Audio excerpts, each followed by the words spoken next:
Rambler Records. All right. That's what's up. And they're doing big things now, you know. Hope they got an opportunity to grow and expand and Indeed. you know, hope to make some money. You know what I'm saying? You know, there's nothing wrong with making money. You know, when we have to stop that as a people, sometimes our own people don't want to see us make $1. Like, oh, why are you charging me this? Because that's what it costs. That's because they didn't think of it first. Right, exactly. Or didn't want to step out and take the risk to get it done. You know, and we got to cut that out. Yeah, because Sulaiman, I'm sure that's something that you hear about all the time. Because I don't care whether it's your show, whether it's a show at the Carolina Theater, or even shows at local theaters, like it's at the Art Council and even at Hayti. Oftentimes, the price points are the first thing that people want to complain about. I mean, but when I see those prices of some of your shows, I also know, like you just mentioned, Nas ain't exactly cheap. You know, if you're doing a show, and I know you've done some with the music form that I like, blues and everything, those artists, you know, they're historical. They're like, you know, if you're doing something with, say, a Buddy Guy or somebody like that, they're not cheap. They're in the $100,000 to $1 million range. Yeah. So you've got to charge a certain amount of money just to make to make a profit, much less, and hopefully, if you're lucky, you'll break even and make a profit. But if you try to charge like $15, $20, you're going to be in the hole automatically. Exactly. And people don't see that. You know, they say, well, this used to cost this much. Yeah, but, you know, the cost of plane tickets is going up. The hotel rooms is going up. Everything you get to do a show has gone up. So don't have a choice but to raise the ticket prices. You know, it is what it is. You know. And if someone can't afford it, I understand. But the part what really gets me is instead of just saying, "Hey, I can't afford to not go," they go on social media and slam what you're trying to do and talk down to the people that you're trying to market to. Like, hey, if you can't go, you know, share it, support somebody other people can. You know, because any smart promoter is not there to gouge the ticket prices, because if you do that, you won't last long. You know, you have to if you outprice the postal worker, you're in trouble. You know, if you outprice the teachers, you're in trouble. You know, you have to have enough lead time where they can put money aside and go spend. You know, nowadays it costs to take your wife out. I'm married 20 years. It costs you over $100, probably $150 by the time you do dinner, a movie, and go to a show or something. It's gonna cost you $150. You know, $100. If both y'all drink, you know, it gets up there. So give people time, they can put it into their budget and support you. But if somebody can't do something, don't go on social media and just talk negatively about somebody else's movement.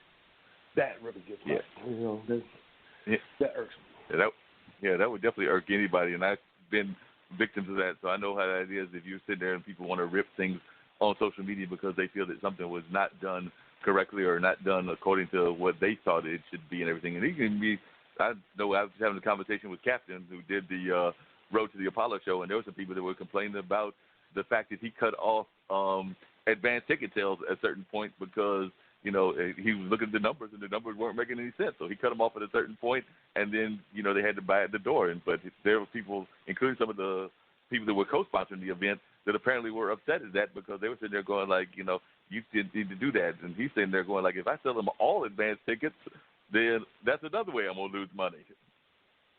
Well, you know, we have a bad habit of waiting for the last minute. And people have always accommodated the last-minute people. So they know they can get the ticket in March. The thing is in August, but they wait. And they wait, and they wait. And then the day before, then they say, well, why any advance tickets? Because advance means before the show. No, advance means on this day in July, it's getting cut off, and you have to pay the higher price. Well, why are you going to do that? Exactly. It's business. And we sometimes confuse business and friendship to believe that we're friends, so you're going to look out for me. But that's not the case. If you're my friend, you will support me. If not, then don't. But don't get mad because I will not make accommodations for you. Yeah, I had somebody yesterday, Charlie Wilson show, on Father's Day, called me about 1 o'clock, a friend's daughter. She's grown and stuff, and Oh, you got any front row tickets left? No. Well, why not? Because I sold them. It's the day of the show. Well, I need good seats. It's 2 o'clock the day of the show. If I still had good seats left, I'd have lost my shirt. You know what I'm saying? And got angry. Right. I can get you behind the stage for $800 a person. Exactly. You know what I mean? Right. You'll do last minute and they get upset when they can't be accommodated. Like, come on. You know, but you're right. People do that on a regular basis. And the other thing that always shocks me, which I'm glad to see that you're doing, and that's one of the things I've got to really commend you on, is that you just mentioned that you were raised from your own family, your mom being involved in the business, teaching you the business to some degree, and now you've been doing it for 20 years. And from what I've seen of the shows, it looks like you're trying to pass it on to your folks now, too. So I know that your wife is involved, but it also seems like you're bringing the kids into it as well. So it looks like me like this whole business, y'all are definitely being part of what people talk about in business, whether it's a farm, whether it's a something like Mutual, which didn't kind of got away from that, but y'all are being part of the whole generational wealth movement and everything, and that's something that I definitely think we need to continue to do is, make sure that after we've left, that what we've laid, the groundwork we've laid is still going on, and that seems to be something that you do on a regular basis. It seems to me that not just with your natural family, but also people that you may consider people that you're mentoring. But it seems to me like you're definitely trying to pass on the knowledge and not just sitting there holding on to the knowledge and, after you're gone from this planet and everything, nobody knows how to do a show again. But it sounds like you're trying to keep your family engaged just like your mom kept you engaged. Absolutely. I mean, it's the right thing to do. I mean, if I'm working, I got to take my sons to work with me, Just like I was there, but I pay them, go work in catering and, move these waters, set up the dressing rooms, learn all aspects of the business because that's what I did, I got my break doing transportation. I was the transportation coordinator. And, that was my primary role. But I learned how to do the budgeting. I know what the speakers cost, what the catering costs, what the marketing cost should be, and how to, so you have to learn each aspect of it. And when it comes to, my children, my goal is to, part of it's selfish because if they're not with me, a lot of times I won't have a chance to see them. So, but I'm not going to force anything down that they can do what they want to do as long as they're productive citizens, and I'll have their backs. If they want to come into the business, the opportunity is there. If not, I understand we're going to support you whatever you do. And that's what we do. So you're not one of those parents that are going to sit there trying to make sure that they're going into the same business that you went into. If they decide they wanted to be a lawyer, or even if they decide they want to do something that's even more blue-collar, you would definitely support them in that no matter what they decide to do, as long as they have an understanding of why they're doing whatever field they decide to go into. Absolutely. And my oldest son just is a rising freshman at Morehouse. I want him out of my pocket. So you can go be a plumber. You can do whatever you want to do. You can come into the family business. I'm with you, but I want you to be an earner soon. You got 4 more years, and it's on you. But no, I'm proud of him, and whatever I can do to help him guide his decisions without forcing him, I will absolutely do it. And what are some of the things? Now, you said you did every job possible, and I can believe that. You were working at a amphitheater there in Detroit. Now, what's the one job that if you could go and talk to your mom and say, like, look, you could never pay me to do that job ever again if you gave me $1 million? I'm sure there's some job in there that you did that you would not want to do again if she gave you, like, a lot of money to do it. Well, I'm capable of doing all of it, but I do not enjoy doing production. I don't know a left drum kit from a right drum kit. This speaker versus that speaker, monitors, and all that kind of stuff. I don't find enjoyment in that. I don't have the ear for that.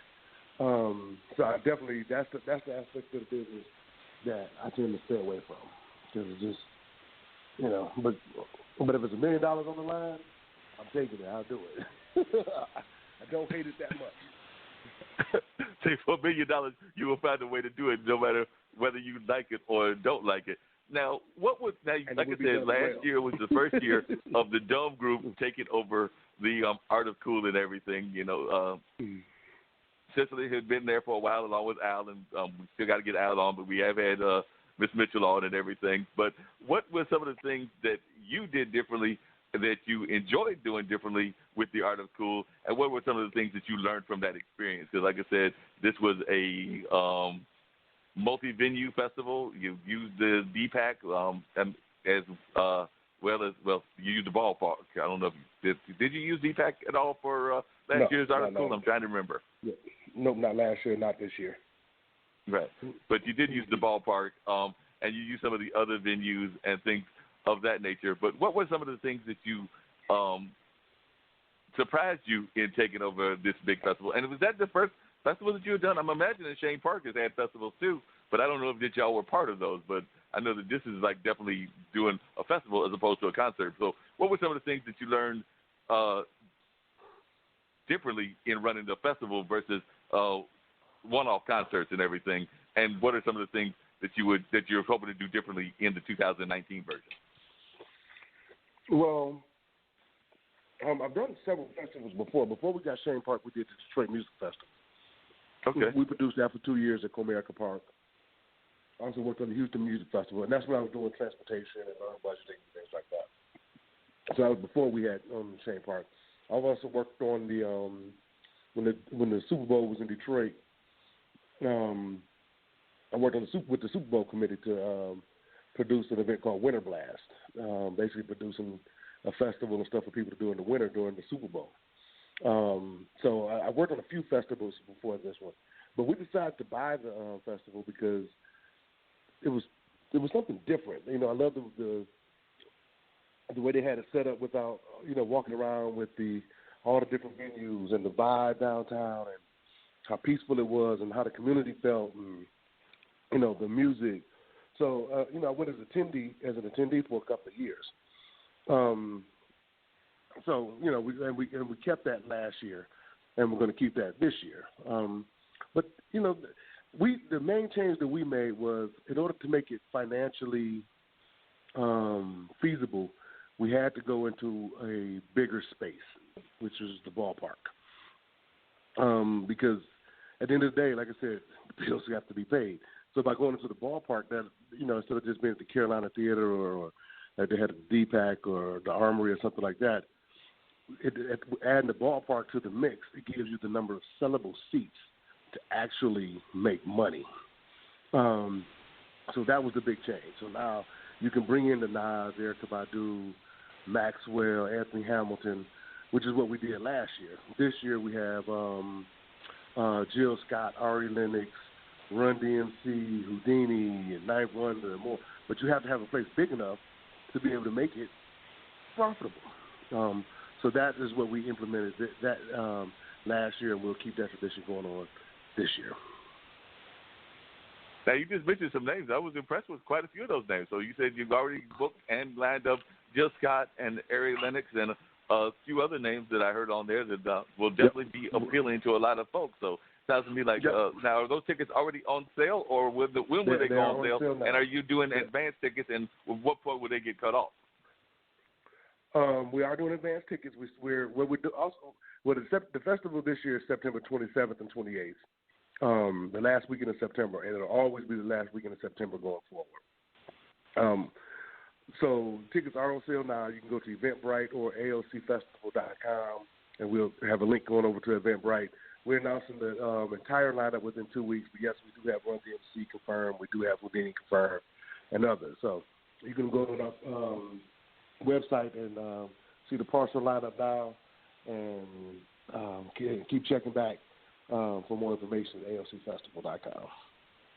That was wonderful. So I know people will be definitely interested in that. And that sounds like a perfect time to have a festival because it's almost like the culmination of the festival season, because I know a lot of times the festival seems to start like we just had Bembe a while back. Of course, Juneteenth was this past weekend. So it starts like I would say probably Arts Closure in Raleigh, Bembe, a couple of the other April, May festivals are kind of the beginning of the festival season.